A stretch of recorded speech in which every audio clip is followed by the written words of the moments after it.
Hi everyone, I am Bindeshwar from Post Network, and in this video you will know about basic terminologies related to probability theory, in which I will cover what is a random experiment, what are events, what are exhaustive events, what are favorable events, equally likely events, mutually exclusive events, and independent events. And these concepts are very important to understand probability. So let us start with random experiment. So you can say that random experiment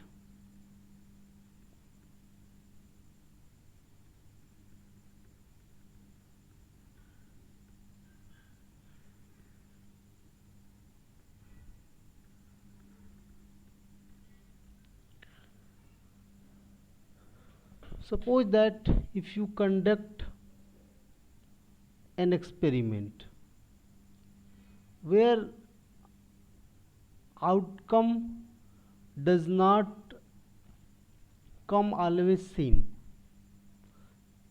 so that type of experiments would be random experiment. For example, suppose that if you are tossing two coins,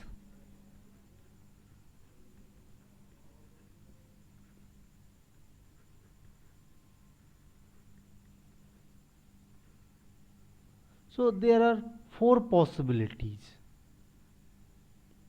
that is, both can be tail, one can be tail, other can be head,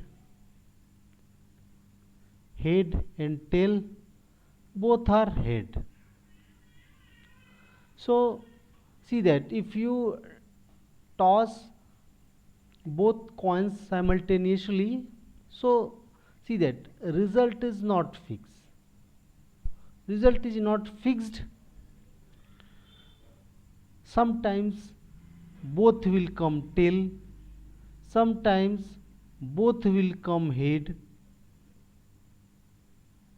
right?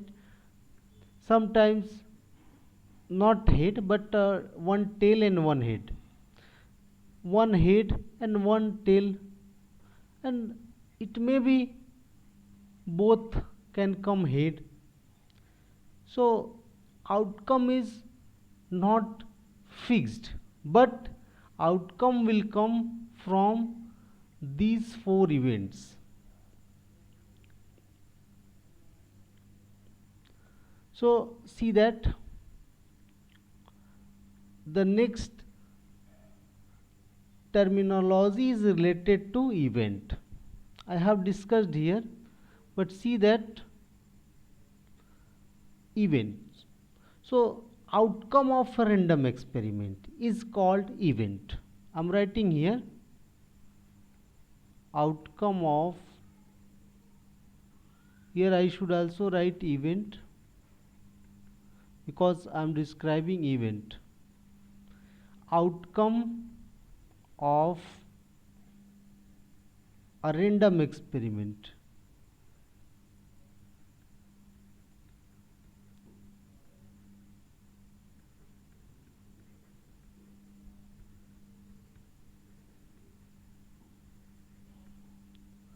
So outcome of a random experiment is called event.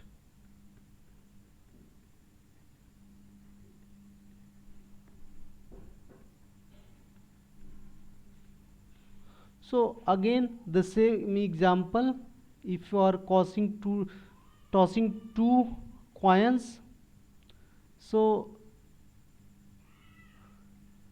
getting both tails, would be an event. One tail and other head. This is an event. Getting head, getting tail. This is an event. Head, head. This is an event. So if you are tossing two coins, so four events are possible. I am denoting it by E1, E2, E3, E4. So outcome of a random experiment is event. Let us discuss about the third point, which is the exhaustive events.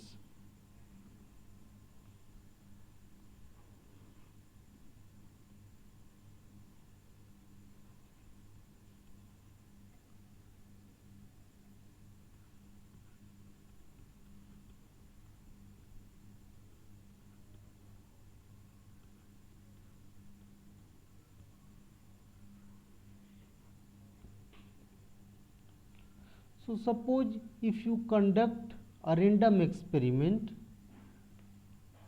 like again tossing two coins, so the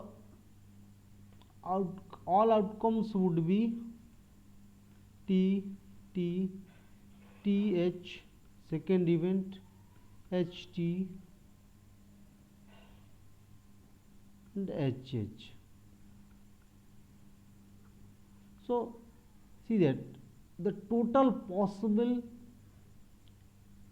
events are TT, TH, HT, HH.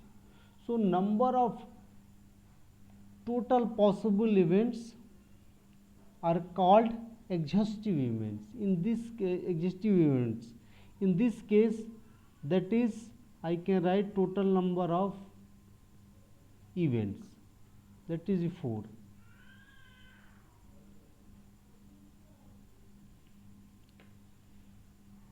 The next one is favorable events.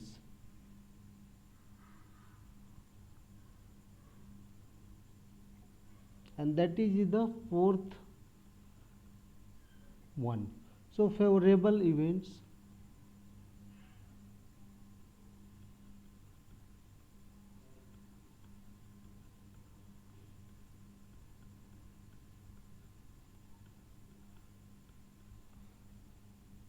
suppose if you conduct an experiment of tossing again two coins.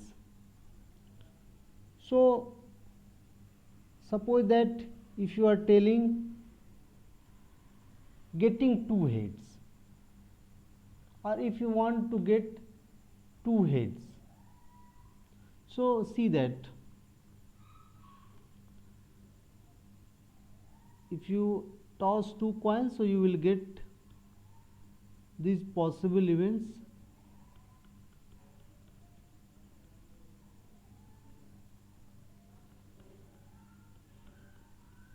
So getting two heads if you want, that is the favorable event.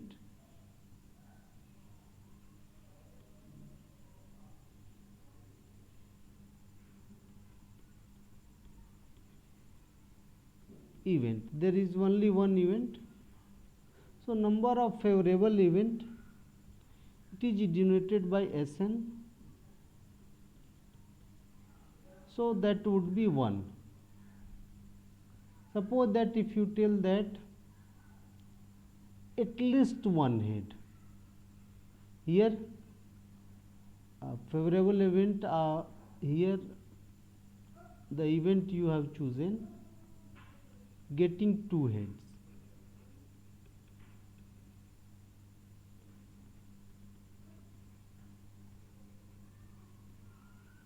Now if you say that getting at least one head, so favorable events would be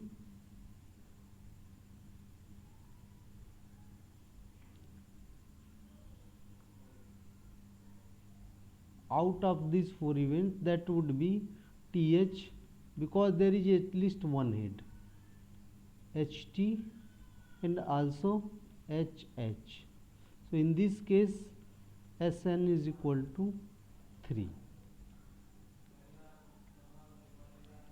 Now let us discuss the next one, which is equally likely events.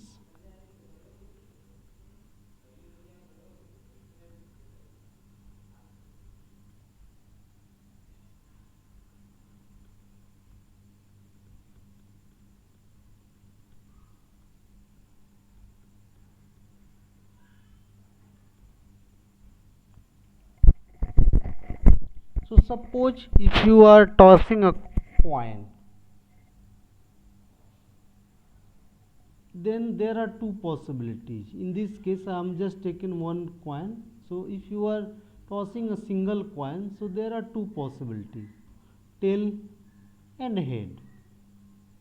So see that if in a single experiment for tossing only one time, so either head will come or tail will come. So see that possibility of coming head and tail, which is equal. So see that here you cannot say that 60% chance that head will come and 40% chance that tail will come. So see that they have equal chance to come. So they are, you can say that if you toss a coin, so they have equal chance to come. So these type of events are called equally likely events. So you can say that 50% chance of coming tail and 50% chance of coming head. Now let us discuss the next point. So the next point is mutually exclusive events.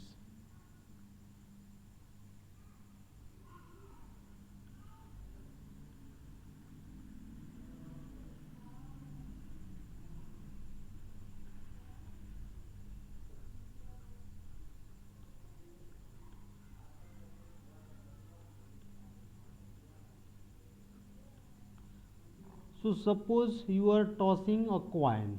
So there are two possibilities, tail and head. But if tail comes, I am denoting it with event 1 and E2. So if tail comes, so possibility of coming head is ruled out. That means head will not come. So in this experiment you can say that coming tail and head both are mutually exclusive. If one comes, other cannot come. If you are rolling a dice, that means that there are 6 faces, 1, 2, 3, 4, 5, 6. So see that if one face 4 comes, so possibility of others 2, 3, 5 and 6 ruled out. That means all other fives will not come. So these type of events are called mutually exclusive events. Now let us discuss independent events.